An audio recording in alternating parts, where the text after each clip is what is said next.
दो मिनट में। आप सदन के कस्टोडियन हैं। आसन का आदर करना हम सबकी जिम्मेदारी है और ये पूरा सदन नियमों से बंधा हुआ है।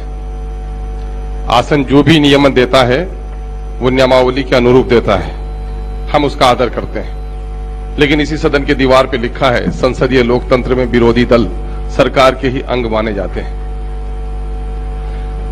हमारे माननीय विधायक जी ने कहा कि अंग है नहीं, अंग माने जाते हैं, तो मान और सम्मान रहना चाहिए।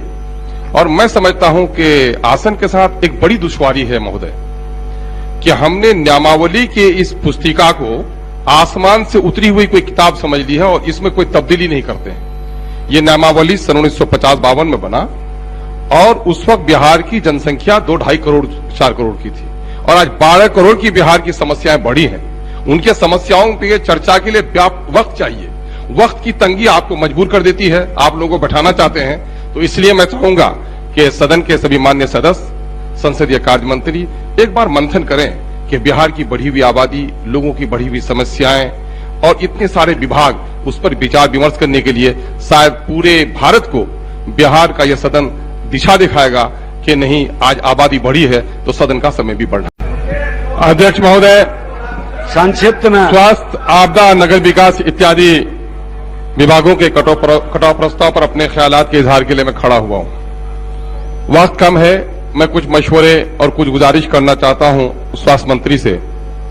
ये हमारे लिए बड़ी अच्छी बात है कि इस वक्त बिहार के स्वास्थ्य मंत्री अपने स्वास्थ्य से तो मेरे हाल सबसे ठीक ठाक लगते हैं और मैं चाहता हूं कि आपकी जनता भी ऐसी दिखे।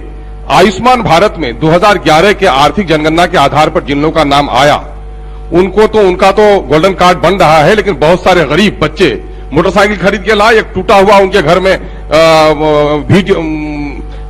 कंप्यूटर रहा, टूटा हुआ वीडियो रहा या टीवी रहा, तो उसकी वजह से आर्थिक जनगणना में उसका नाम इस श्रेणी में नहीं आया। बहुत सारे गरीब वंचित हैं, उसके लिए कोई उपाय लगाया जाए।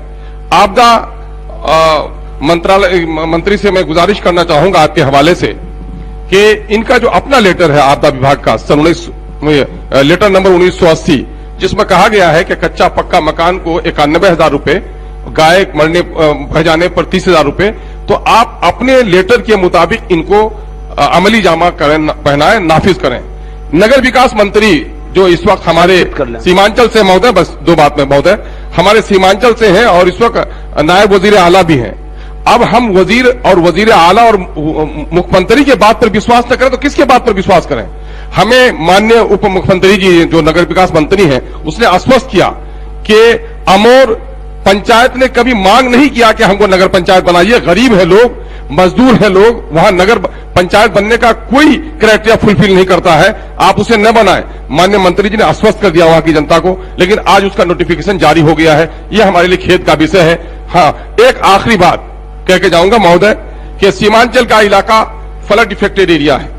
जब भी बाढ़ प्रभावित और अत्यधिक बाढ़ से प्रभावित जिलों का नाम आता है तो उसमें चंपारण, वेस्ट चंपारण, सीहोर, सुपौल वगैरह का नाम आता है, लेकिन कटिहार और पूर्णिया जो सबसे ज्यादा प्रभावित है, और यह बात सच है कि पूरा पूर्णिया नहीं, लेकिन पूर्णिया का 22 डिवीजन जो है वो अत्यधिक प्रभावित है। सारी घनी नदियां महानंदा, डोक, मेची, कनकई, किशनगंज को कर दिया गया बाढ़ प्रभावित और पूर्णिया को छोड़ दिया गया, जबकि किशनगंज की सारी नदियां समाहित होकर के वहां आ जाती हैं। तो ये अनदेखी हो रही है। और ये एक मिनट महोदय, और ये सारा कुछ हो रहा है महोदय कि ये जो ऑफिसर्स हैं जल निस्सरण विभाग के, वो सैलाब के दिनों में पांव में मेहंदी लगाकर बैठे रहते पूर्णिया में और क्षेत्र का आकलन नहीं करते। इस वजह से महोदय आप चाहें तो इसके संबंध में निर्देश दें ताकि बराबरी का विकास पूरे बिहार में नजर आए।